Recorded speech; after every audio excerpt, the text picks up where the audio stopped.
giving you more music and best variety. This is 95.9 Hot FM, Cotabato, Kitby. Today's best music. Hot FM, hottest radio station. Kayo ay nakikinig sa Hot FM 95.9 sa Cotabato City, Kitby. Hot FM.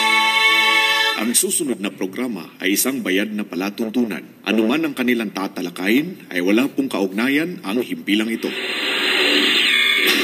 Talakayin ang katotohanan at tuntunang magbibigay linaw sa lahat ng isyong panrelihiyon sa buhay ng tao. Talakayin ang katotohanan, maging bukas ang isip at tanggapin ang katotohanan. Talakayin ang katotohanan, lahat ng relihiyon ay welcome sa palatuntunang ito. Huwag mahiya, makinig at magtanong sa Talakayin ang katotohanan. At ngayon, narito ang inyong lingkod, Brother Khalid Sanchez.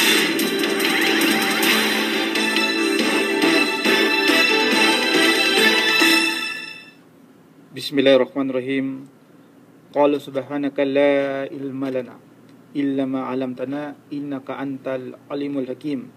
Assalamualaikum sa mga kapatid na mga Muslim at magandang hapon po sa mga kababayang mga Kristiyano na nakikinig po sa hapong ito sa ating palatuntunan, ang talakayin ang katotohanan.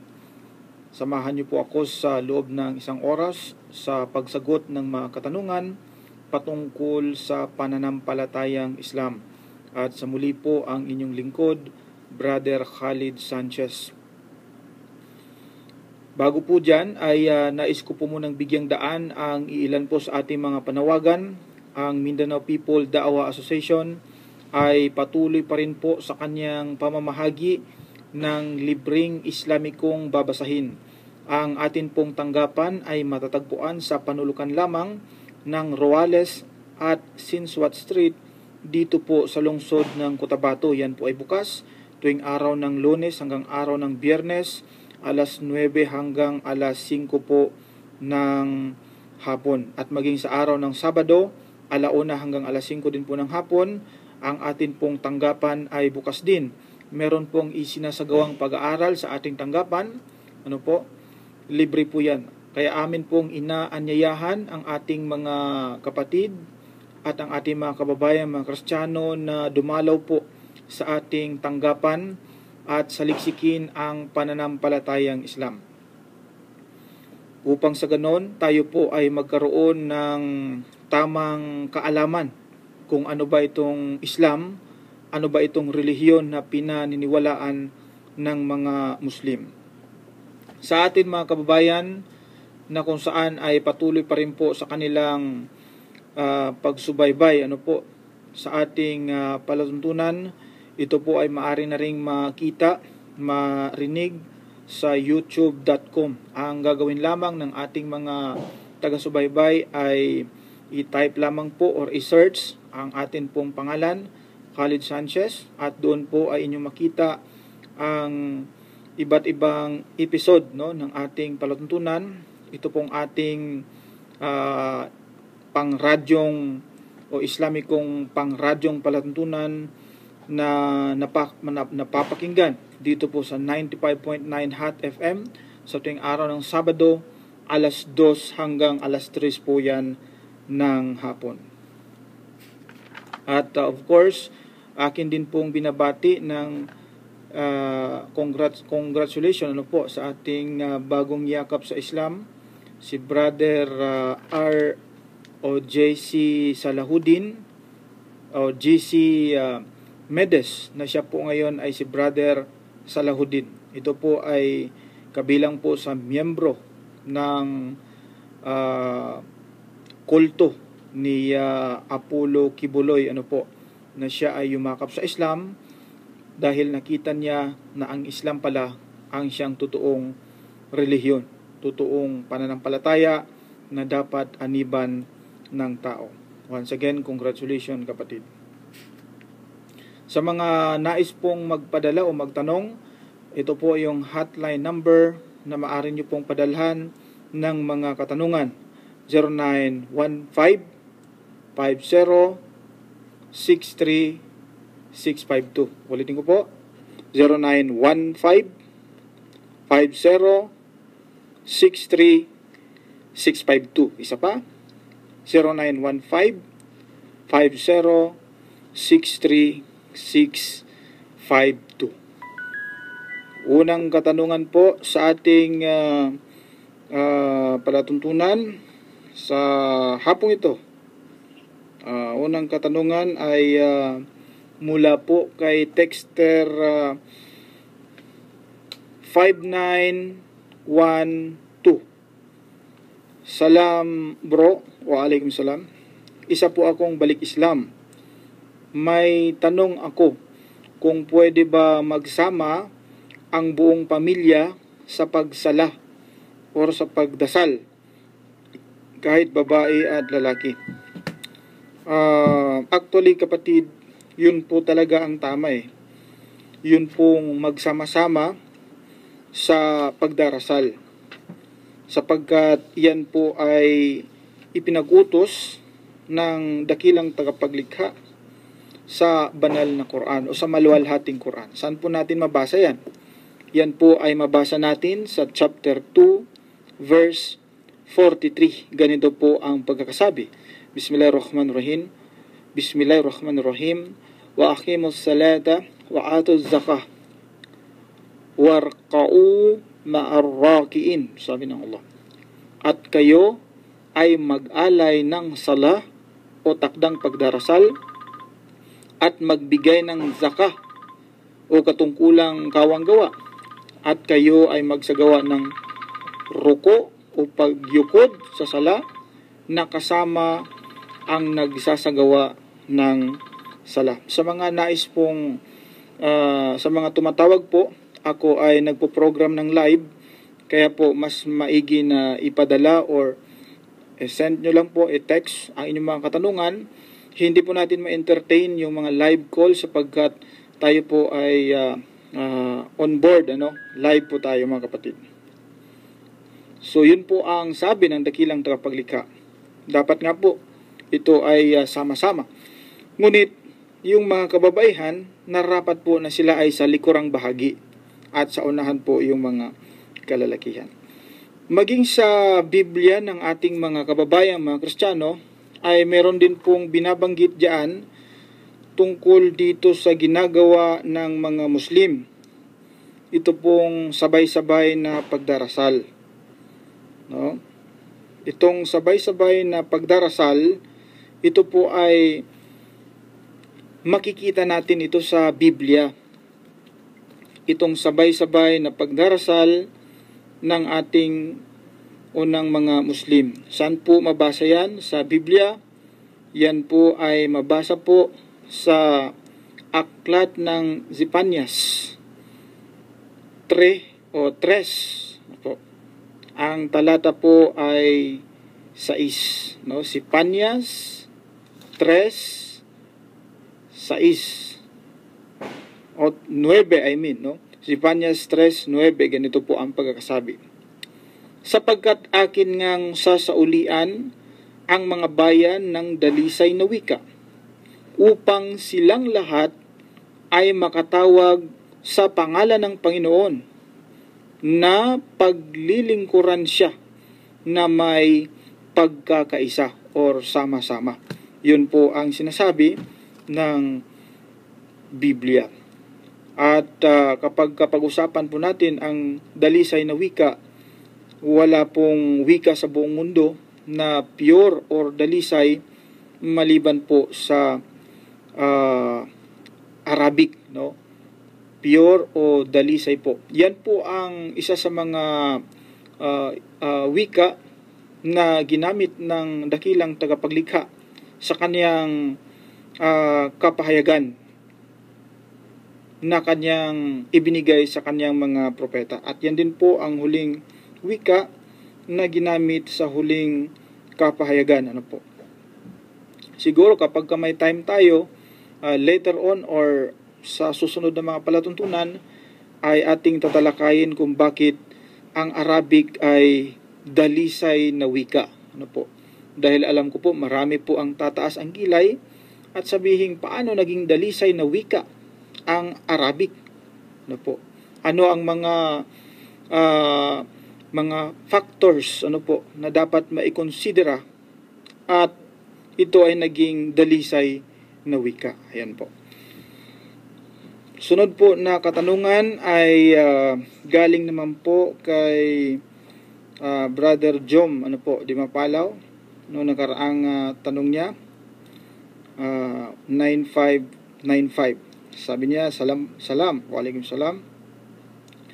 Ask ko lang kung ano po ang ibig sabihin ng taong hindi nagsasambayang pero palagi niya naaalala ang kanyang kamatayan. Okay. Brother, nais ko lang ipaabot sa iyo, although hindi natin o hindi ko sinasabi na huwag mong alalahanin ang kamatayan. Ngunit sa tingin ko po mas higit na tama kung ang iyong alalahanin ay walang iba kundi ang dakilang tagapaglikha, si Allah. Bakit po? Sapagkat yun po ang kanyang sinabi na dapat ay atin siyang alalahanin. Saan po mabasa yan? Yan po ay sa chapter 4 ng maluwalhating Quran. Ang talata po ay 103. Ganito po ang pagkakasabi. فَإِذَا قَضَيْتُمُ الصَّلَاةَ فَاذْكُرُوا اللَّهَ, sabi niya, قِيَامًا وَقُعُودًا وَعَلَى جُنُوبِكُمْ. Yan, ang pinakamalapit na kahulugan. Sabi niya, at kung inyo nang matapos o natapos ang pagdarasal, inyong alalahanin si Allah. Ayun. Fadhkurullah. Inyong alalahanin si Allah kahimat kayo ay nakatayo. Qiyam, yung nakatayo siya. Nakaupo o nakahimlay sa inyong tagiliran. Yun po ang sinabi ng Allah. Alalahanin dapat natin si Allah. Kaya nga dapat lagi tayong nag-zikir. Kahit tayo ay nakatayo, nakaupo, o kahit na ikay nakahimlay sa iyong tagiliran, sabi ng Allah, ay alalahanin natin si Allah. Ngunit hindi ko sinasabi na wag din po nating alalahanin yung kamatayan. Isang paraan din po yan na tayo ay mapalapit sa dakilang o tayo'y magkaroon ng takot, at dapat nating sambahin ang Allah. Ngunit kakatuwa sapagkat hindi nagsasambayang. Alalahanin mo kapatid, itong pagsasambayang o salah, itong pagdarasal, ito po ay susi natin. Saan po ito susi? Ito po ay susi natin sa kabilang buhay, sa pagpasok sa paraiso ng Allah. Sinabi nga ng Propeta Muhammad sallallahu alaihi wasallam sa kanyang hadis, sabi niya, as-salatu miftahul jannah. Prayer is the key to paradise. So kung wala kang prayer, wala kang salah, wala kang susi sa paraiso. So hindi ka makakapasok. So yun po ang aking kasagutan, kapatid. Mula po kay Texter 3852. Magandang hapon. Magandang hapon din. Ako po si RJ. May tanong ako. Bakit Muslim at Christian ay magkaiba ng simba? Ang Muslim ay sa Friday, ang iba ay Linggo. Bakit ganun? Okay. Meron pa kapatid, meron pang Sabado. So, ang tanong mo ay bakit nagkaiba? Sa Islam po, sa mga kapatid po natin mga Muslim o sa Islam, ang araw po ng pagsamba sa Islam ay hindi lamang Friday. Sa Islam po, ang pagdarasal ay araw-araw. Sa Islam, 5 beses na nagdarasal ang isang Muslim. Ngunit meron pong isang araw na itinalaga na kung saan ay nagkatipon-tipon ang lahat ng mga Muslim sa masjid. Ano po ang araw na ito? Ito po yung araw ng Friday. At ito po ay binanggit ng dakilang tagapaglikha sa Quran sa chapter 62. Ang talata po ay 9. Ganito po sa kanyang pinakamalapit na kahulugan sa Tagalog. O kayong mga mananampalataya, kung ang panawagan sa pagdarasal sa araw ng Biyernes ay ipinagbadya sa inyo, magmadali sa pag-alaala kay Allah at talikdan ninyo ang kalakal. Ito ay higit na mainam sa inyo kung inyo lamang nababatid, sabi niya. Dhalikum khairul lakum in kuntum ta'lamun, sabi ng Allah. So, katulad ng aking sinasabi, ito po ay Day of Congregation, itong Friday. Ngunit ang araw ng pagsamba hindi lamang sa Friday, kundi ito'y araw-araw. 5 beses po yan sa loob ng 24 oras, yung obligatory prayers. Kaya nga po, kung ang batayan ng isang relihiyon sa pagsabi na ito ay totoo, kung halimbawa po ang batayan sa pagsabi na ang relihiyon ay totoo, kung ang batayan ay paramihan ng pagdarasal, abay panalong-panalo po ang Islam dyan, sapagkat napakarami po ng dasal. Mantakin mo sa isang beses, 5 beses sa isang araw, 5 beses na nagdarasal ang isang Muslim. Unlike po sa ibang panampalataya, sila po ay sa araw lamang ng linggo at meron din sa araw ng Sabado. Alam niyo po, ang araw ng Sabado, pagkatapos po kasi ng Friday, susunod ang araw ng Sabado. Ang araw po ng Sabado ay ginawa ng ating mga kababayang mga Kristiyano na araw ng pamamahinga. Ito pong Sabat. Sila po ay nangingilin sa araw ng Sabat, sa araw ng Sabado. Ngayon, lingid po sa kanilang kaalaman, ako po dating nangingilin sa araw ng Sabat. Dati pong Sabadista, ang inyong lingkod. Ngunit, hindi po sinasabi ng mga pastor o mga ngaral ng relihiyon na nangingilin sa araw ng Sabat o araw ng Sabado. Hindi po sinasabi na ito pong pangingilin sa araw ng Sabado o Sabat, ito po ay winakasan na ng Diyos ayon po sa Biblia. Ito po ay isa sa mga hindi po itinuro ng mga pastor, ng mga ngaral ng relihiyong nangingilin sa araw ng Sabado, na ito palang Sabado, Sabat, ito po ay winakasan na. Take note po, winakasan ng Diyos sa Biblia. Saan po mababasa yan? Yan po ay mababasa natin sa Panaghoy 2 o Lamentation sa English. Ang talata po ay 6. Ganito ang pagkakasabi.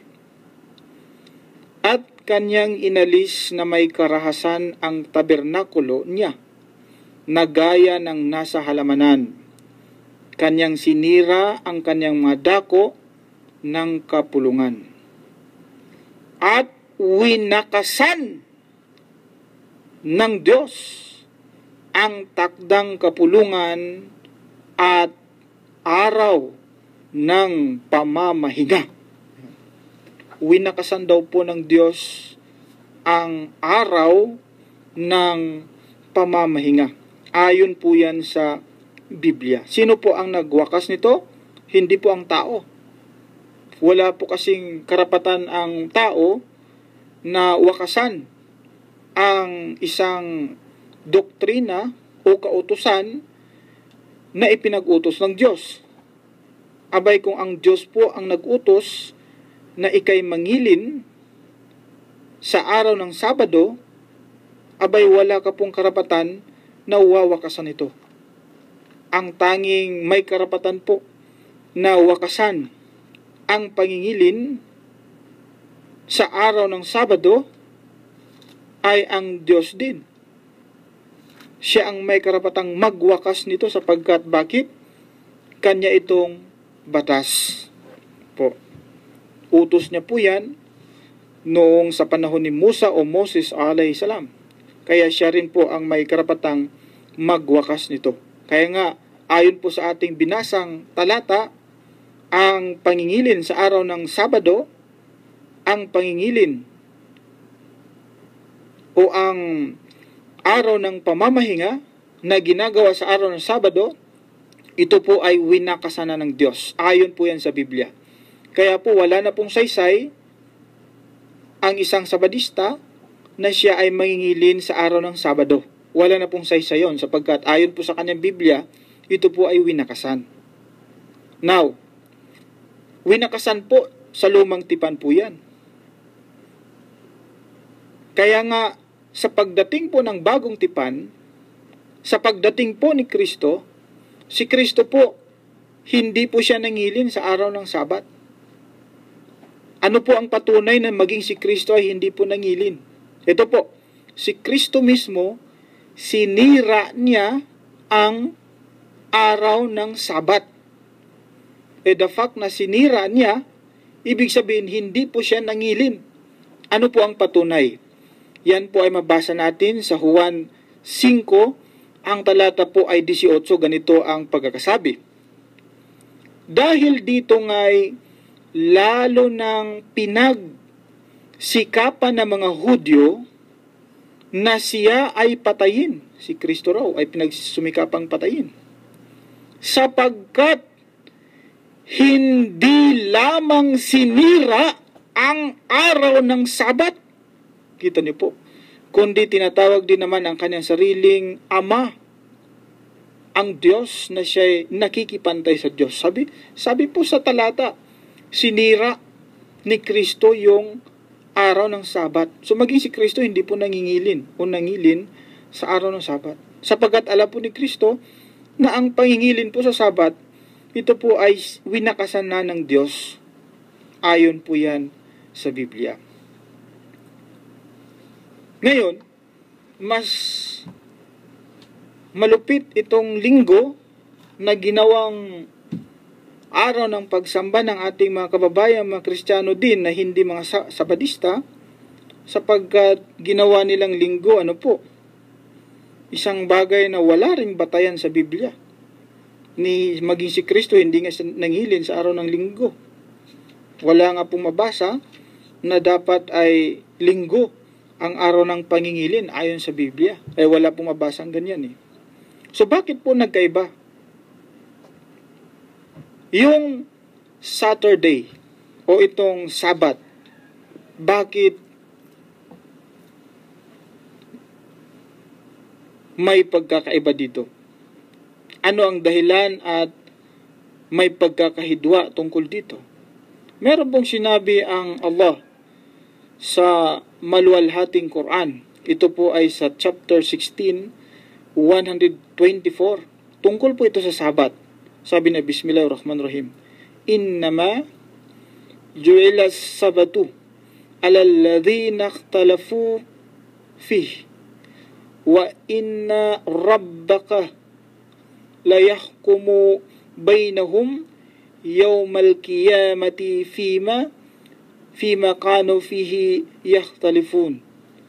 Katotohanan, ang Sabat ay itinalaga lamang sa kanila na may pagkakahidwa tungkol dito.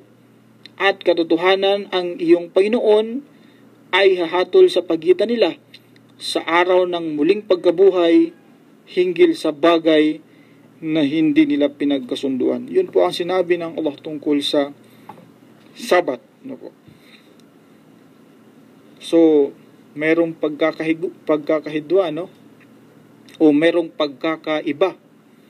So, ang pinakamahalaga po dyan, katulad ng sabi ko kanina, kung ang pagbabatayan ng isang relihiyon para sabihin na ito ay totoo, ay paramihan ng pagdarasal, abay luging-lugi po ang ibang relihiyon sapagkat ang Islam 5 beses sa loob ng 24 oras. Hindi lamang araw ng Friday, kundi araw-araw po ang pagdarasal. Saan ka pa? Ay doon ka sa araw-araw na pagdarasal.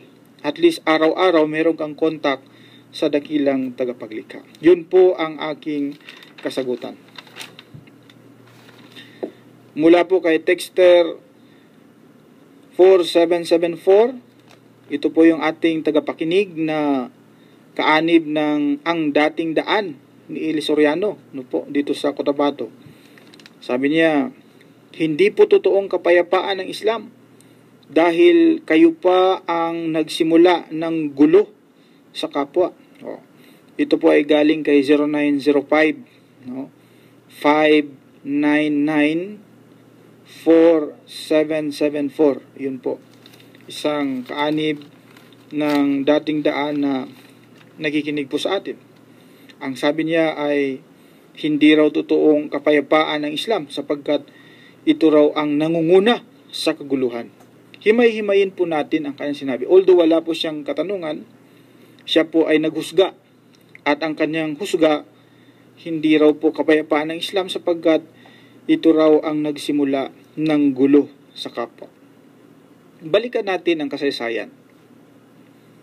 Yun po bang nangyaring unang digmaang pandaigdig, yung World War I, unang digmaang pandaigdig, ito po ba ay pinangungunahan ng mga Muslim?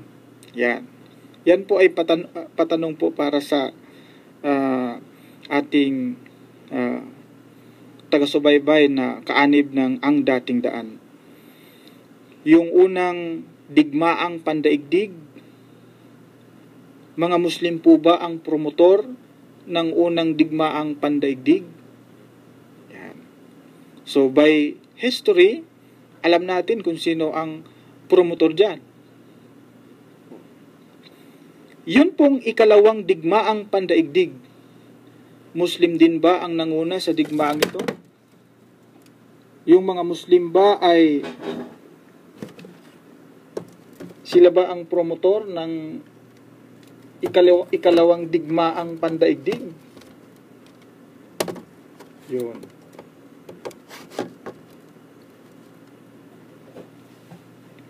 Yan ay mga simpleng katanungan, ano po? Yung bang nagtapon o nagbomba sa Hiroshima at Nagasaki na kung saan ay libo-libong tao ang namatay, Muslim po ba ang gumawa doon? Ayun. Kita niyo po. So, sino po ang may gawa noon? Sino po ang nangunguna sa kaguluhan? Ibinabalik ko lang po yung sinasabi na ang Muslim ay promotor ng kaguluhan. Si Kristo po, nung siya ay pumunta sa lupa, ang dalaban niya ay kapayapaan o ang dala niya ay kaguluhan. Alamin po natin sa Biblia kung ano po ang dala ni Kristo nung siya ay dumating po sa lupa ayon po sa Biblia. Ito po ang sinasabi ng Mateo 10, ang talata po ay 34 hanggang 35. Ganito ang pagkakasabi. Sabi ni Kristo, huwag ninyong isipin na ako'y naparito upang magdala ng kapayapaan sa lupa. Hindi ako naparito upang magdala ng kapayapaan, kundi tabak. Ayun, sabi ni Jesus o ni Kristo, tabak daw. Ano ba ang sinasabi niyang kaguluhan? Ito, 35. Sapagkat ako'y naparito upang papagalitin ang lalaki laban sa kanyang ama at ang anak na babae laban sa kanyang ina at ang manugang na babae laban sa kanyang biyenang babae. So kaguluhan nga ang dahilan at si Kristo'y pumunta sa lupa. Sabi nga niya, ang dalang araw niya ay tabak, no? Espada. Kung intindihin mo, kaguluhan nga sapagkat sabi niya, pagagalitin ang lalaki sa kanyang ama, ang babae sa kanyang ina. Kita niyo po. So, si Kristo, ang sabi niya ay kaguluhan ang kanyang dala at hindi kapayapaan. Ay sino po kaya kapatid o kabayang nagtanong ang pasimuno ng kaguluhan? Muslim po ba? Si Kristo nga ayon sa Biblia po ayon po yan sa Biblia, siya po ay may dalang kaguluhan. In fact, hindi lamang kaguluhan, kundi maging sa Biblia po yan, si Kristo po ay nag-utos na dapat ikay mag-armas. Ano ba ang paggagamitan mo sa armas? Na dapat ikay magkaroon ng armas. Yan po ay instruction ni Kristo sa Biblia. Saan po yan mababasa? Lucas 22. Ang talata po ay 36. Ganito ang pagkakasabi. At sinabi niya sa kanila, ngunit ngayon, ang mayroong supot ng salapi ay dalhin ito, at gayon din ang supot ng pagkain. At ang wala ay ipagbili niya ang kanyang balabal at bumili ng tabak. Kita mo? Bumili ng tabak. Saan gagamitin ang tabak? Ito ba'y gagamitin mo sa pag-harvest? Gamitin mo ito sa pag-aaral, no? Saan gagamitin ang tabak? Alamin natin kung saan paggagamitin o saan gagamitin ano ang tabak. Ayon din po kay Kristo. Alangan naman kung ang tabak gagamitin mo ito saan, i-display mo lang yun. Ito ang sabi ni Kristo. Sa Lucas 19, ang talata po ay 27, ganito ang kanyang sinasabi. Tingnan natin kung ano ang paggagamitan sa tabak. Sabi niya, datapot itong aking mga kaaway na ayaw na ako'y maghari sa kanila, ay dalhin ninyo rito at patayin ninyo sa harapan ko. Abay, maliwanag po yan. Nasa Biblia po yan. Ano po? Patayan ang sinasabi doon. Kaguluhan ang sinasabi doon. Yan po ay nababasa natin sa Biblia. So, kapatid na nagtanong o kababayang nagtanong, sino po ba ang pasimuno ng kaguluhang sinasabi mo? Maging sa bagong o lumang tipan ay ganun din. Meron din pong mga pangyayari ng patayan, pugutan. Malupit, no? Si David sa Biblia ay nag-utos ng pamumugot ng ulo. Pamumugot ng ulo. Aba, saang ulo kaya ito? Sa taas ba ito o sa ibaba? Ito po, alamin natin sa Biblia. Sa aklat ng pangalawang Samuel 4 at ang talata po ay 7, ganito ang pagkakasabi. Sapagkat nang sila nga'y magsipasok sa bahay, habang siya'y nahihiga sa kanyang higaan sa kanyang silid, kanilang sinaktan siya at pinatay siya at pinugutan siya ng ulo at dinala ang kanyang ulo at nagpatuloy ng lakad sa Araba buong gabi.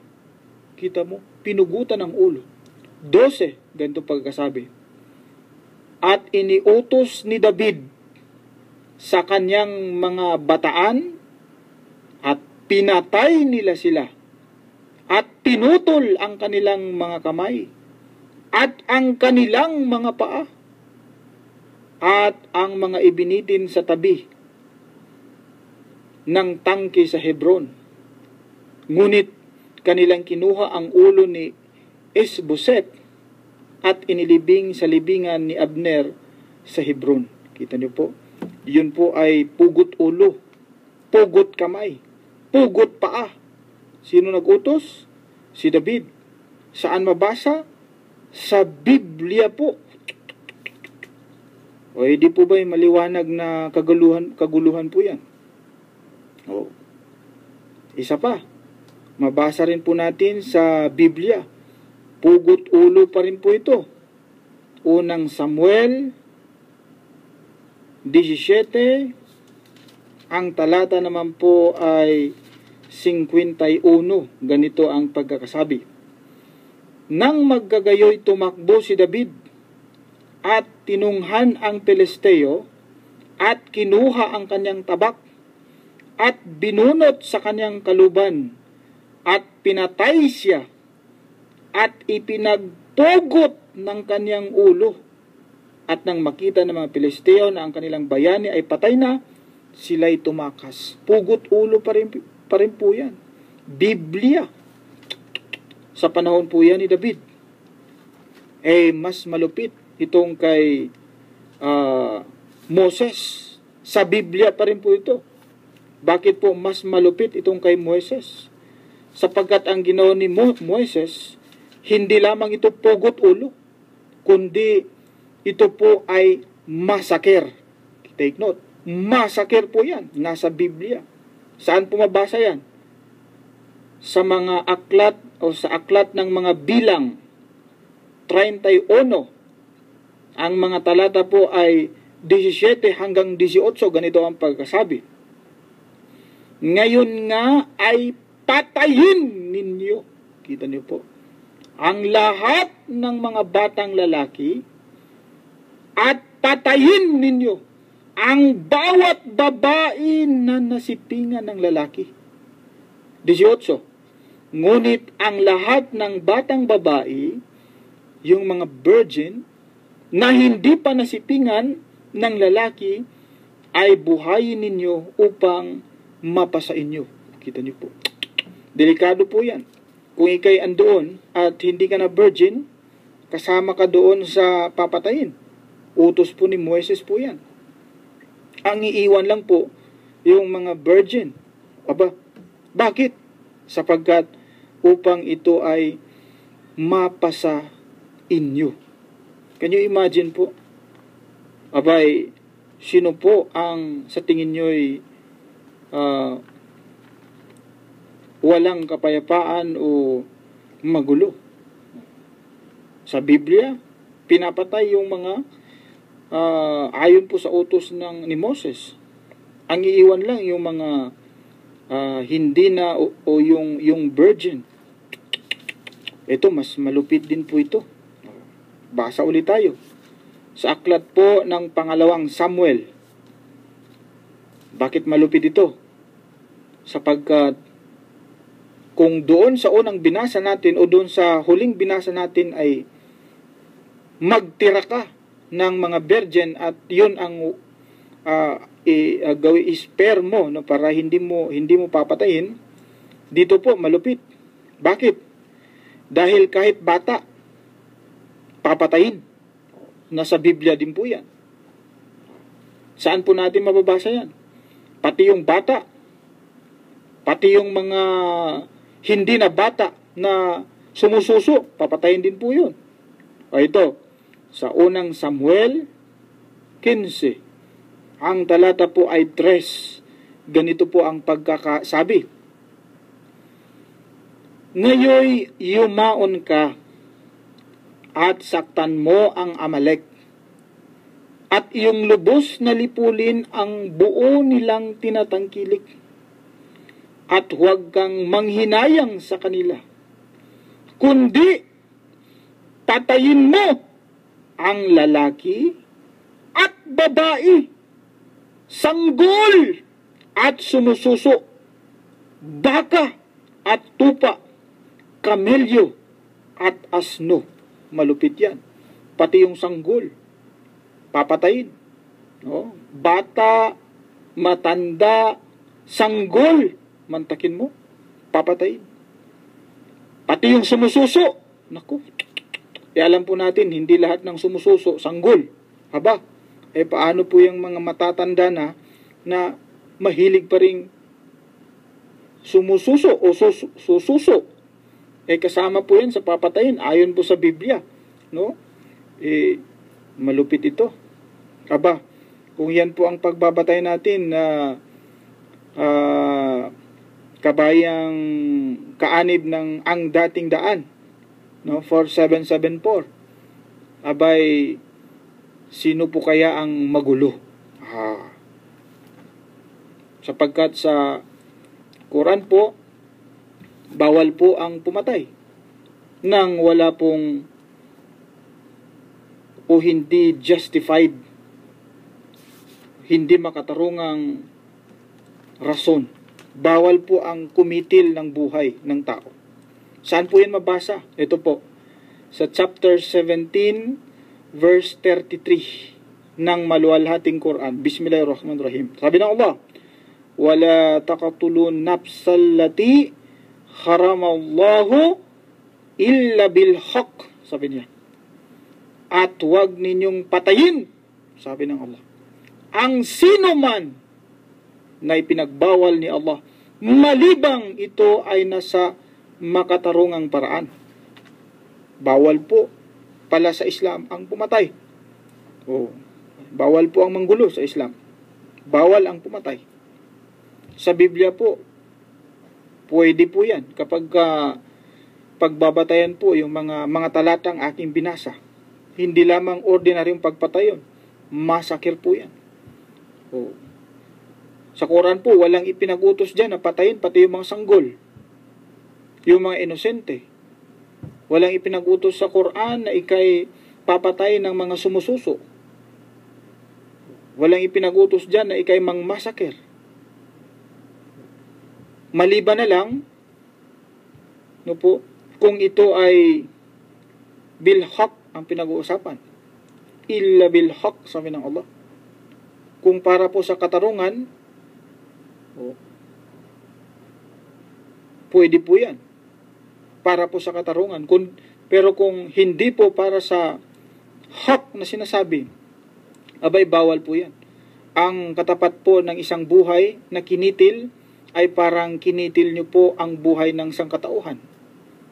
Yan po ang sabi ng Allah. So, ikaw na bahalang mag-isip-isip, kabayang kaanib ng ang dating daan, kung sino po ang nangunguna sa kaguluhan at anong relihiyon po ang hindi kapayapaan. Yan ngang relihiyon mo na ang dating daan masama po yan kung Biblia po ang ating pag-uusapan. Opo, kapag Biblia po ang pag-uusapan, ito pong relihiyong ang dating daan, ito po ay masama. Hindi po ito maganda. Ito po ay nilalakaran ng mga taong masasama. Ano po ang patunay? Nabasa ko na ito sa ating huling palatuntunan. Sa aklat ng Job or Job 22, ang talata po ay 15, ganito po ang pagkakasabi. Iyo bang pagpapatuluyan ang dating daan na nilalakaran ng mga masasamang tao? Kita niyo po, nasa Biblia po pala, ang dating daan nilalakaran ng masasamang tao. Abay, maliwanag po. Hindi po gawa-gawa po yan. Sa Biblia po, ang dating daan ay nilalakaran ng masasamang tao. Oh. Ano po bang patunay na masasamang tao ang andyan sa ang dating daan? O di ba kapag magmura ang puno, yung puno mo, kapatid, o kabayan, yung pinuno nyo, grabe kung magmura. Pwede sa kanya ang magmura. Ay di ba masama yan? Kapag magmura yan katakot-takot. Ay ilang bisis nang naban yung kanyang palatuntunan sa TV at sa radio dahil sa kanyang pagmumura. Hindi ba masama ang magmura? Ayon sa Biblia, ito pong sinasabi. Tingnan natin kung ang pagmumura ay pwede ba kung Biblia ang pag-uusapan. Yung puno ng ang dating daan, malupit yan kapag magmura tingnan natin sa Biblia kung hindi ba masama ang magmura. Ito, Mateo 5, ang talata po ay 22. Ano ang sabi? Datapot sinasabi ko sa inyo, na ang bawat mapuot sa kanyang kapatid ay mapapasapanganib sa kahatulan. At ang sino mang magsabi sa kanyang kapatid, raka, ay mapapapanganib o mapapasapanganib sa Sanhedrin.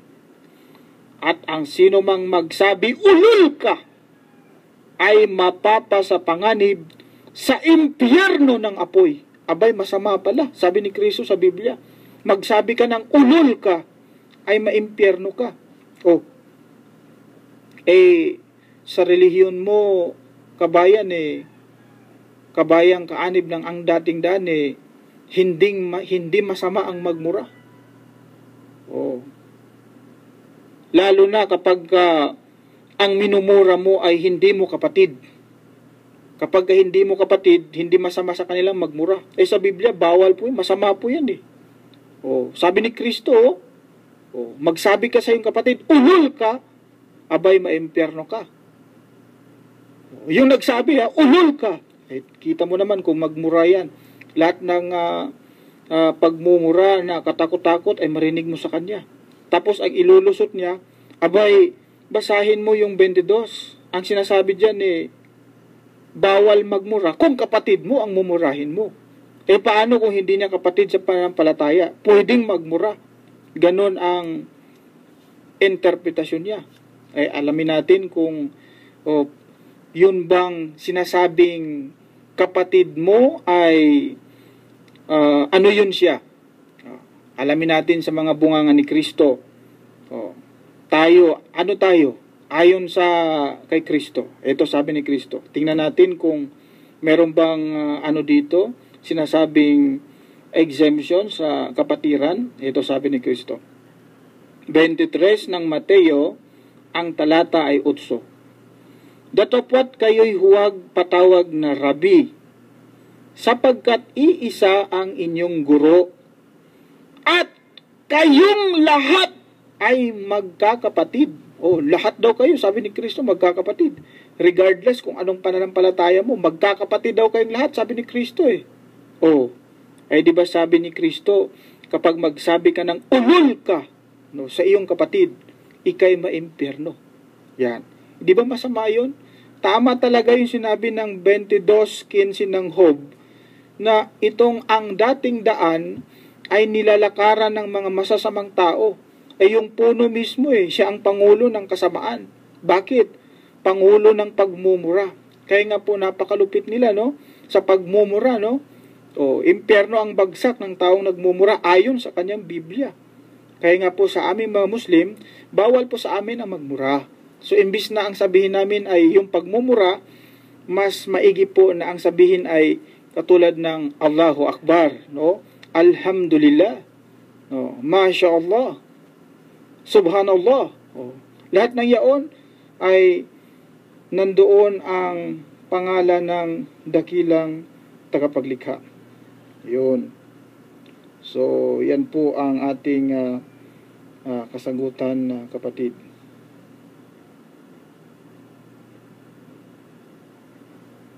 Si Brother Ronald, Texter 0545, sabi niya, si Brother Ronald po to, isang Kristiyano. Hindi ako naniniwala sa Biblia ng Kristiyano dahil puros kasinungalingan yan. Alam mo kapatid, bago ka maghusga na puro kasinungalingan, ay check upin mo muna yung mga talata na aking binabasa. Ano po? In that way ay hindi sila makapagsabi na tayo po ay bias. Mahirap po kasi na agad-agad tayong maghusga tapos wala naman pong matibay na mga batayan. Sa akin po, binabasa ko po yung mga talata para at least kayo na nakikinig sa akin ay mabuklat ninyo yan, no? Mabuklat ninyo, i-take note ninyo yung mga talata na aking mga sinasabi. O dagdagan pa natin, bakit nasabi natin na masama talaga, mga patunay na masama yung saang dating daan. Hala, Biblia po ang nagsasalita, ha? Biblia po yan. Isang patunay dyan kapatid, mga kababayan, ito po, ginagawang negosyo ang relihiyon. Iniisip nila na itong kabanalan o relihiyon, ito po ay pakinabang o negosyo. Ganun po ang kanilang pag-iisip. Alamin natin kung yan ba ay mabuti o masama. Ayon din sa Biblia. Ito, 1 Timoteo 6, ang talata ay 5, ganito ang pagkakasabi. Pagtataltalan ng mga taong masasama ang pag-iisip at salat sa katotohanan na nagsisipag-akala na ang kabanalan ay paraan ng pakinabang. O kita mo, masasama. Bakit? Yung pag-iisip nila, ang sama dahil bakit? Iniisip nila na itong relihiyon, itong kabanalan, itong relihiyon, ito ay isang pakinabang. Ano po? Ito ay negosyo. Ay di po ba yan ang ginagawa ng mga relihiyon ngayon? Aside sa Islam, ano po? Itong mga relihiyong naglipa na ngayon, sino po ang yumayaman? Di po ba yung puno? Yung mga membro ay naghihirap. Yung mga membro ay nagbibigay ng mga ikapo, kung ano-anong mga offering, kung ano-anong mga halad, ano po, kung ano-anong mga pera ang ibinibigay nila. Naghihirap ang mga membro, yumayaman ang simbahan. Kaya nga po kung ang isang tao ay mahirap, minsan mahiyayan siya na magsamba. Dahil bakit? Walang maibigay . Ikaw ba naman wala kang maibigay, ililista ka doon. Di ka nakapagbigay ng ikapo, ililista ka. Nakakahiya kaya yun? Di ka na magsamba ngayon. Di po ba? Kami mismo, ako mismo ang saksi dyan. Dahil bakit? Galing ako sa ganyang pananampalataya, galing tayo sa relihiyong Kristyanismo. At alam natin ang kalakaran dyan. Negosyo yan. Business yan. Ginagawa nilang business ang relihiyon. Sabi sa Biblia nila, masama yan. Kita mo? Yung puno mo kapatid na dating daan, nandoon ngayon sa Brazil. Balita ko mayroong mansyon at yate doon. Aba, ikaw dyan, meron ka bang mansyon? Malupit yan, no? Ito pa. Yan sila, nagpapanggap lamang. Kunwari, kilala nila ang Diyos. Pero mga malulupit at masasama. Nagpapanggap lang. Pwede naman yun . Kunwari kilala nila ang Diyos pero masasama pala sila. Biblia pa rin ang nagsabi dyan. Saan mabasa? Ito po. Tito, ang ang talata po ay 16. Ganito ang pagkakasabi. Sila'y nangagpapanggap. Ayun, nangagpapanggap daw, sabi ng Biblia. Sila'y nangagpapanggap na nakikilala nila ang Diyos. Ngunit, ikinakaila sa pamamagitan ng kanilang mga gawa. Palibhasa'y mga malulupit. O kita mo naman kapag magmura yan, ang lupit ng kanyang pagmumura. At mga masuwayin.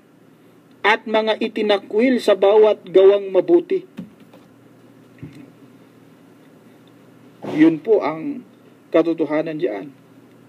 Kaya po, kay Texter 0905-599-4774, binabalik ko sa iyo ang sinasabi mong ang Muslim ay hindi sa kapayapaan at nangunguna sa kaguluhan. Ano po? At ikaw kapatid o ikaw kabayan ang bahalang maghusga. Batay sa aking mga sinasabi, no? Kung na-take note mo sana ang mga talata, buklatin mo ang Biblia at basahin mo ito. Makakatulong yan sa iyo, kabayan. No? Makatulong sa iyo yan sa pagsaliksik ng tamang pananampalataya.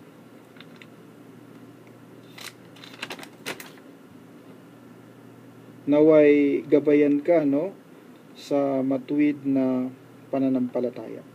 Inshallah. Mula po kay Texter 0545, brother, ba't nagpapakatanga ang mga Kristiyano na alam nila si Jesus Christ ay hindi Panginoon? Bakit nila sinasamba? Brother, hindi rin po natin masisi kung bakit ang ating mga kababayan mga Kristiyano ay sumamba kay Kristo, sapagkat yan po, karamihan po sa kanila, yan ang kanilang kinamulatan. Na po? Hindi sila o ipinanganak sila na kung saan ang namulatan nilang pananampalataya ay ang pagsamba kay Kristo, katulad ko, no? So, ang dapat lang sigurong gawin ng ating mga kababayan ay buksan ang isip sa pagsasaliksik, sa paghahanap ng katotohanan, no? Buksan ang isip. Huwag po magiging bias. Huwag po makontento na ikaw ay nasa relihiyong kinamulatan mo, ay isipin mong ito na ang totoo. Hindi po dapat ganyan, no? Dapat po ay saliksikin mo ang pananampalataya mo, saliksikin mo ang batayan ng iyong pananampalataya. Ano ba ang batayan ng pananampalataya ng Kristiyano? Siyempre po, walang iba ang Biblia. Subukan mong saliksikin ang Biblia, ihambing mo ito sa mga aral sa ibang relihiyon katulad ng sa Islam, no? At doon ay malalaman mo, kabayan, ang katotohanan. Utos din po kasi ng Biblia na saliksikin ang aklat ng Panginoon. Saan po mabasa yan? Ito sa Biblia mismo, utos ng Biblia. Sa Isayas 35 at ang talata ay 16, ganito po ang pagkakasabi. Inyong saliksikin sa aklat ng Panginoon. Yun. At inyong basahin. Kahit isa sa mga ito ay hindi magkukulang. Walang mangangailangan ng kanyang kasama, sapagkat iniutos ng aking bibig, pinisan sila ng kanyang espiritu. Sabi ng aklat, o sabi ng Isayas, inyong saliksikin. Ano po? So, kailangan po talaga magsaliksik. Huwag po yaong tayo po ay nakikinig sa aral, sa mga sinasabi ng mga pari, pastor at ministro at hindi ka na nagsaliksik? Paano po kung ang sinasabi niya ay walang katotohanan? Paano po kung ang kanyang sinasabi ay wala po sa Biblia? Abay, malaking problema yon, no? Dahil hindi ka nagsaliksik. Kaya mahalaga po na ikay magsaliksik sapagkat utos po yan ng Biblia na magsaliksik. Utos po sa lumang tipan. Irarason mo naman, sa lumang tipan po yun. Wala naman po sinabi po sa bagong tipan na tayo po ay magsaliksik. Ito po ang sabi sa bagong tipan. Alamin natin kung wala bang utos na ikay magsaliksik, mag-research. Sa bagong tipan po, sa aklat ng Juan 5, ang talata po ay 39, ganito ang pagkasabi. Saliksikin ninyo ang mga kasulatan. Ayun, sabi ni Kristo sa Biblia. No? Saliksikin ninyo ang mga kasulatan. Search the scriptures. No? You search the scriptures. Saliksikin ninyo ang mga kasulatan. Huwag po tayong tatanga-tanga. Dapat saliksikin ang kasulatan. No? Utos pala ng Biblia talaga. John 8 verse 32, sabi ni Kristo, seek the truth, for the truth shall set you free. Ganun po. Kailangan lang po nating buksan ang ating isip, buksan po yung ating puso sa mga bagay-bagay, sa mga kaalaman sa ibang pananampalataya. Saliksikin nyo, hindi lamang ang Islam, maging ang iba pang relihiyon sa mundo. Ang daming naglipa ng relihiyon sa mundo eh. Tignan nyo rin ito. Baka sakaling ang totoong relihiyon pala ay Buddhism. Ngayon, yun pala ang totoong relihiyon, Buddhism. O di kaya ang totoong relihiyon ay baka marahil ay Hinduism. Yung sumasamba sa baka. Baka yun ang totoong relihiyon, hindi ka nagsaliksik. Ang tunay pala na Diyos ang tunay palang Diyos ay baka, hindi pala si Kristo. Ngayon, hindi ka nagsaliksik. Di ba? So, dapat saliksikin po natin ang kasulatan, hanapin ang katotohanan, saliksikin ang iba't ibang pananampalataya, at ihambing sa iyong pananampalataya. Isali mo na rin dyan ang Islam. No po. At sinisigurado ko sa iyo, kapatid, makikita mo ang katotohanan. Sinisigurado ko sa iyo, kabayan, makikita mo ang katotohanan. Ano ang katotohanan? Ang katotohanan ay nandito sa Islam. Ang katotohanan, ang pagsamba sa nag-iisa at tunay na Diyos na si Allah, no po, yan ang matuwid na daan. No? Yan ang matuwid na relihiyon. Yan ang katotohanan sinasabi ni Kristo. Wa inna Allah Rabbi. At katotohanan ang aking Panginoon. At katotohanan si Allah, siya ang aking Panginoon. Wa inna Allah Rabbi wa Rabbukum, at inyong Panginoon. Fa'buduhu, kaya't sambahin niyo siya. Haza ziratu mustaqim, ito ang matuwid na daan. Ito ang matuwid na daan. Hindi po yung ang dating daan. Ang matuwid na daan, yung pagsamba sa nag-iisa at tunay na Diyos na si Allah. Yun po ang ating kaligtasan, ang pagsamba sa Kanya. Yan po ang mensahe ng lahat ng mga propeta. Mula kay propeta Adan, kay Moses, kay Abraham, kay Moses, kay David, kay Solomon, kay Kristo, at sa huling propeta na si Muhammad sallallahu alaihi wasallam, ang kanilang pinaka-basic na mensahe, walang ibang Diyos na dapat sambahin kundi si Allah. Hindi yung baka, hindi yung apoy, hindi yung bituin, hindi yung araw, hindi yung puno, hindi si Kristo, kundi si Allah. Siya ang dapat sambahin. At kapag magawa mo yan, kapatid, no? Insya Allah, ang kaligtasan ay mapapa sa iyo. Wala na po tayong oras, no? Ang dami pong mga katanungan na ipinadala po sa atin. May mga katanungan po na hindi pa po natin nabasa. Sa atin pong susunod na mga palatuntunan ay sikapin po natin na mabasa din yung mga text na ipinadala po sa atin ng ating mga taga-subaybay. So hanggang sa muli po, maraming salamat sa inyong walang sawang pakikinig, walang sawang panunood, walang sawang pagsubaybay sa ating palatuntunan. Ako po ay lubos na nagpapasalamat sa inyong lahat. At kung sakali po may mga salita akong nabitawan at ito'y naging masakit sa inyo, ako po ay humihingi ng kapatawaran. Ang akin po lamang ay maipahayag sa inyo kung ano po yung nababasa natin, kung ano po ang andyan sa mga kasulatan. Ito po ay makatulong sa ating pagsasaliksik sa katotohanan. Ito po ay makatulong sa ating mga sarili. Nawa po ay gawin ninyo itong constructive, no? Hindi yung destructive ang dating para sa inyo. Hindi nyo dapat kagalitan ang mga taong katulad sa amin na nagsasabi ng katotohanan.